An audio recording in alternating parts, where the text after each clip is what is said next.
Hello everyone, today we are going to study a theme of biology called interactions. Earlier we studied interactions within organisms. Now today we are going to study interactions within an ecosystem. Okay, so if I say ecosystem,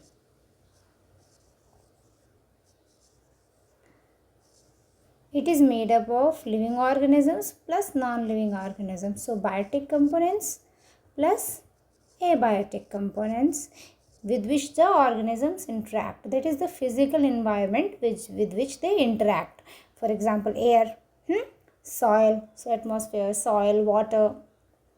Okay. Now, if I say biotic, the different organisms will come in it and they will interact with each other. At the level of ecosystem, without interactions, ecosystem will not be there. For example, if I say the beautiful tree in this diagram, the tree is there, and suppose beautiful flowers are there on the tree. You can't see flowers here in this diagram, but suppose there are beautiful flowers in the tree. Now, the pollen need to be transferred to another tree. But generally pollen grains need a pollinator. So, an animal will be pollinator, or wind can be pollinator, right? So wind is abiotic component, animal is biotic component. So tree here will interact with other organism for reproduction. So the wind or other animal that will help in the transfer of pollen grains from one flower to the other. Now suppose the pollination is there, successful fertilization, everything is there, and the fruits are formed. Now the seed need to be dispersed. So this plant will reward different animals. For example, these beautiful birds, suppose they come and sit on the tree and eat the tasty yummy fruit, so they will drop the seed somewhere, right? So they are interacting with each other, and here see, both got benefit. The animal got the fruit, that is the fuel for their life, and the tree got the seed to be dispersed somewhere, so that reproduction is successful. Means the baby within the seed will come out if the seed sprouts, and it needs good place for being sprouted, and it needs to be some animal to transfer it, right? Or sometimes fruits themselves fall, right, by wind or other things. Okay, it was just an example of interactions. Now if I say this tree starts its life as a small plant, it grows and it becomes big. Now, through all this process, it needed a lot of food, energy and all to grow up. So from where did that food came? Definitely by photosynthesis and the minerals from soil. So it interacted with the soil, and for photosynthesis it needs to interact with the sun and atmosphere. Both are physical environment or biotic components, right? And then only photosynthesis can be there. It takes carbon dioxide from atmosphere, it takes water from the soil. So it is interacting with our biotic components of that in ecosystem to grow, to survive. Okay. And it is interacting with different organisms also. The roots of the plant will grow in the soil as the tree grows. Plus, some trees which make friendship with fungi and form mycorrhiza, They can get phosphorus very well from the soil because mycorrhiza will help. So fungi will help in taking phosphorus from distant areas. So this is a mutually beneficial relationship for both the fungi and the plant. Different bacteria live near the soil, live near the roots in the soil, right? So they live in the soil near the root. The area which is near the root, that soil area is rhizosphere. Rhizo word we use for root. So the area near the root is rhizosphere. In that, different bacteria are there that help plants. Okay, and the plants, they will reward the bacteria, fungi, etc. with sugars, and then whatever they made by photosynthesis, that sugar will come out, right? Okay, so there is full relationship. Now if I say how some bacteria help plants in the soil, for example, you know the nitrogen cycle, you know the symbiotic relationship between nitrogen fixing bacteria and the plant, right, of legumes family. This is simple example, right? Details we can study later. So plants cannot absorb nitrogen directly from the atmosphere. So nitrogen comes in the soil, it is being converted into nitrates, not directly. There will be processes, right? Okay, so that will be study later. So this is symbiotic nitrogen fixation. Bacteria in the soil help in fixing the nitrogen, and then the nitrate is the form that the plant can absorb from the soil. So there are interactions between this bacteria, the plant. Then suppose some organisms, for example, this rabbit, it is a herbivore, so it will eat plant. So there will be interaction between both of them. Okay. Now suppose different organisms die, or suppose they don't die, but this rabbit passes fecal matter, poop.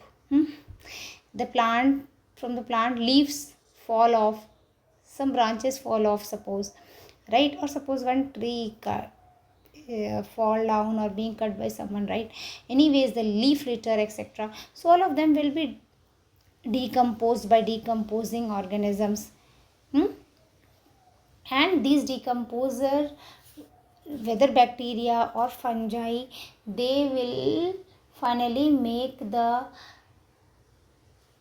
nutrients that are available within these organisms waste product, or the organism directly in, again it will be released into the soil after decomposition, and again plant will absorb. So again bacteria help them, right? Detritivores are there, they break down detritus. And for example, earthworms are there, right? So they, or mites are there, springtails, different organisms, you know earthworms, right? They will break down the leaf litter, etc., detritus into smaller particles, right? Then later we will study the process of humification, mineralization and all, right? Okay, so finally these things, right, humification, mineralization, we will study later. So see, the plant absorbs minerals from the soil, plant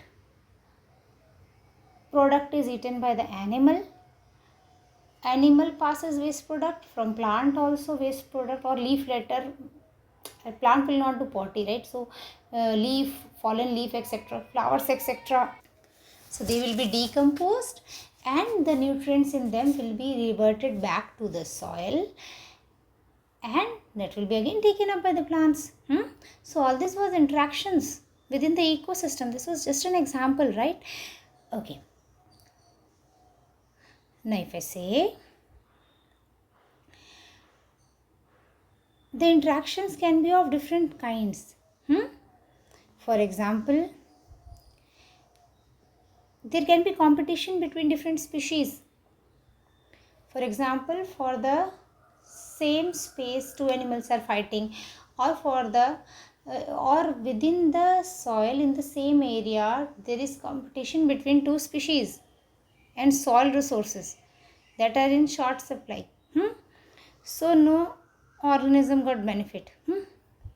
Or there can be interaction in which one organism is benefited and another is not benefited. For example, predation, in which suppose predators eat some other organisms. For example, lion eats zebra, or deer, depending on what is available. Or parasitism. For example, leech sucks your blood. Okay. And there are different parasitic infections. So, one organism got benefited, the parasite, but other got harmed. There can be interactions in which both organisms got benefit. So, that is mutually, both are beneficial to each other. Mutualism. For example, I told you mycorrhizae. Or the nitrogen fixation thing, I told you both bacteria which fix nitrogen and the plant both are benefited. Or if I say, see, it was symbiotic nitrogen fixation.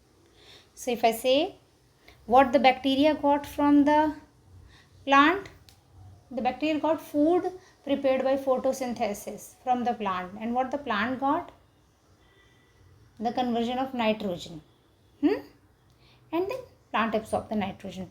So there can be mutualism or there can be commensalism, that one species is benefited but other is not affected at all. You have seen this, right? A bird called cattle egret sitting on cattle. When cattle walks from the grass, insects come out and they are eaten easily by the cattle egret. So there is benefit of cattle egret, but there is no problem to the cow, right? Okay, so this is an example of commensalism. If you see this fish, right, this is a fish that eats small parasites on this sea turtle. Okay, so the fish got benefit. It is getting a free ride on the turtle, plus it is getting protection from predators, and the turtle got the benefit that the parasites are being removed.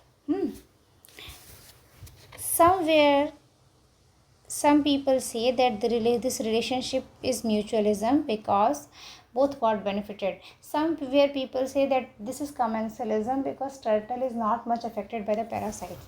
But I think mutualism is better word for this, right?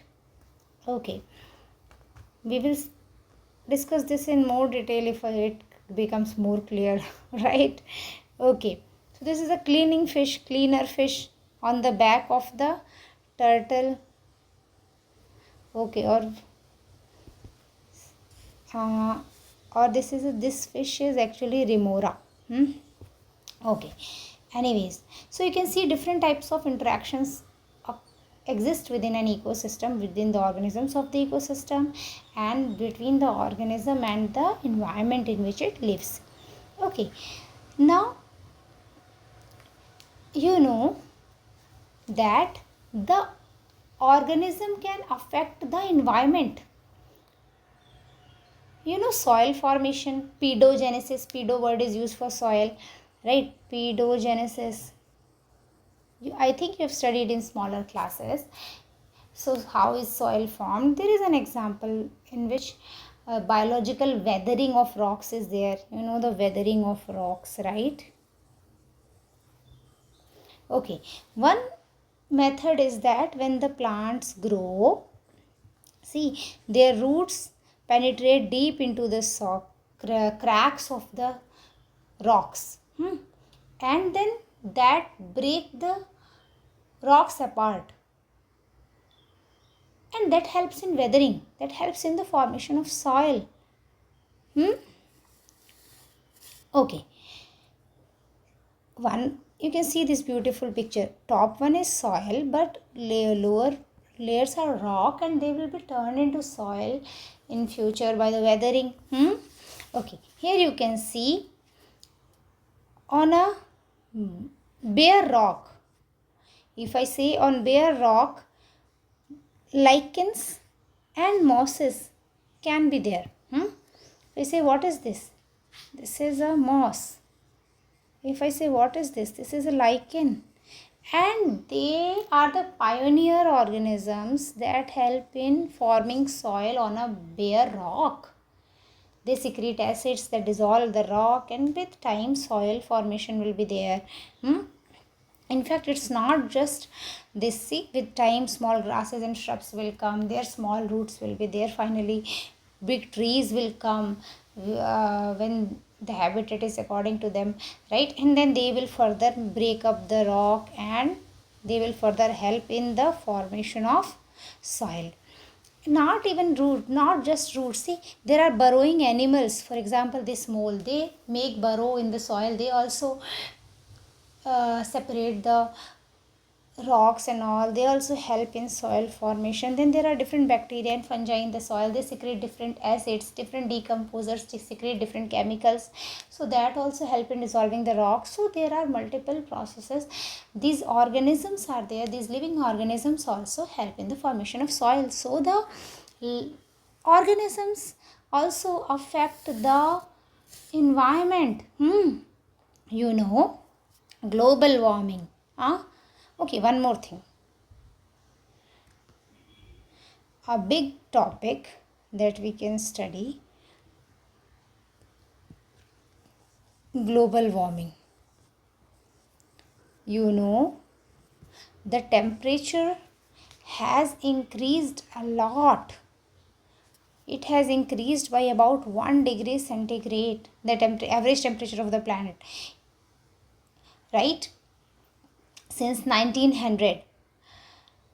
And with the current rate of global warming, the temperature before the end of this century, it is predicted to be increased by additional increase of 3 degree will be there, right? This is the prediction. So how is this much increase in the temperature, and what will be the impact? Let's see. First, to see this, let's see the greenhouse effect. You know, we live on earth because the temperature is hospitable. We can live there, we can survive here, and in that there is a big role of greenhouse effect. The light that comes from the sun, the energy that comes from the sun, right? So when the light comes, you can see some radiations are absorbed by the earth, and some radiations are emitted by the sun, re-emitted. Sorry, not by the sun, by the earth, they are re-emitted. You know, the heat waves, infrared rays, they are re-emitted. So when some of the infrared are absorbed, some are re-emitted, then in the atmosphere we have, see, this is atmosphere. In the atmosphere we have greenhouse gases, right? We have greenhouse gases like water, methane, carbon dioxide, right? We have greenhouse gases. And what happens, this infrared is this heat waves, right? They collide with this gas particles, they absorb them, and then they remit them in different directions randomly. So some is lost back, some comes back to the earth and heats up the earth, again re-emitted, again absorbed by the gases, again they emit it in different directions, right? Again some comes back to the earth, again when it is re-emitted by the earth's surface, again they are absorbed by the gases, again they re-emit it in different directions including earth, and again earth is heated up. So in this way the earth is heated up. If there would not be greenhouse effect, then the temperature of the earth will be minus 18 degrees, and that will not be, see, minus 18 degrees centigrade is not the temperature to survive. So this 0 degree Fahrenheit or minus 18 degrees centigrade. So minus 18 degrees centigrade is not the temperature to where life can exist, right? So greenhouse gases are there and we survive because of them. But because of human activities like too much burning of fossil fuels, releasing lot of carbon dioxide, then deforestation, cutting down forest means increasing the carbon dioxide in the environment as and decreasing oxygen, because trees capture carbon dioxide and release oxygen, so carbon dioxide is increased. And when we raise more livestock, that cattle release methane. Even cow dung is having a lot of methane, so methane is also greenhouse effect. Increased use of fertilizers containing nitrogen and you get nitrous oxide. Increased use of fluorinated gases in refrigerators, air conditioners, aerosols, right? And these things, these human activities have increased the temperature of the earth because of increased increased greenhouse effect. So they are trapping more heat from the sun. Okay.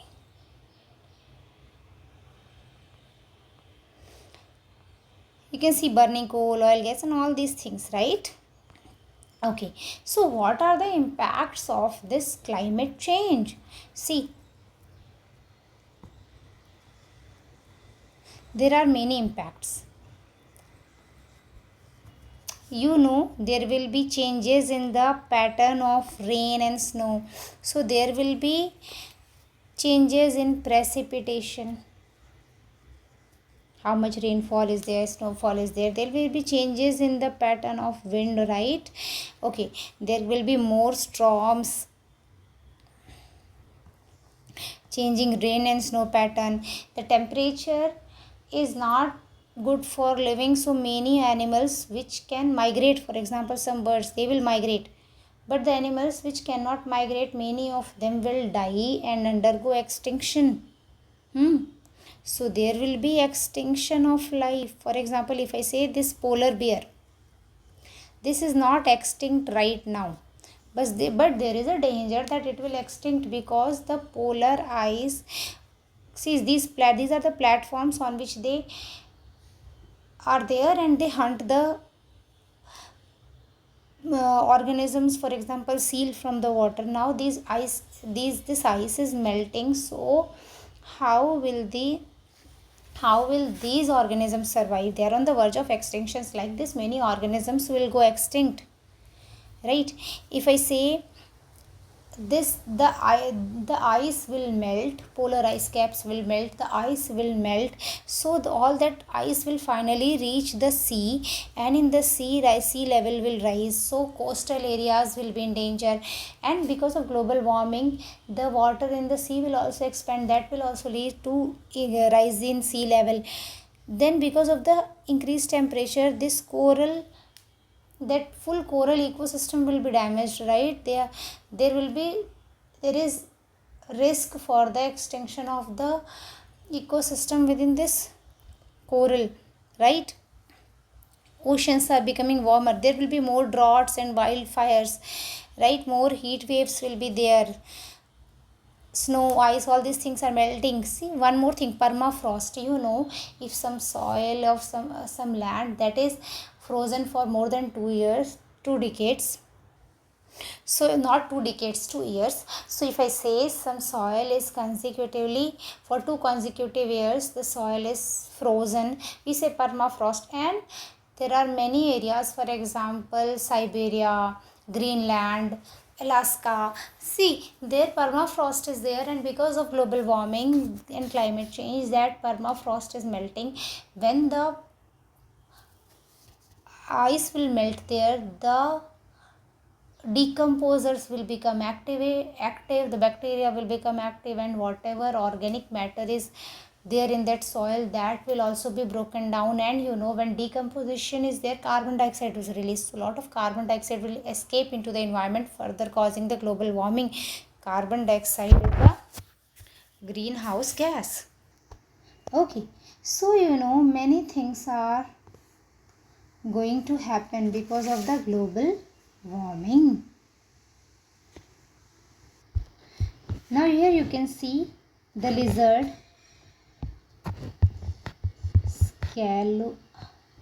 Sceloporus. 1 minute. Sceloporus. Right. Now, because of the global warming, this lizard in the genus Sceloporus, it has to spend more time in refuges from the heat to protect itself from the heat. Now it is having less time for searching food. So definitely the population will drop, and definitely one day it will become extinct if global warming continues. And 12% of their population has already disappeared since 1975 in the Mexico. Okay, so all these are the impacts of global warming. You have seen the now interactions. Now in the next lecture we will study the evolution, the core theme of biology. Okay, thank you.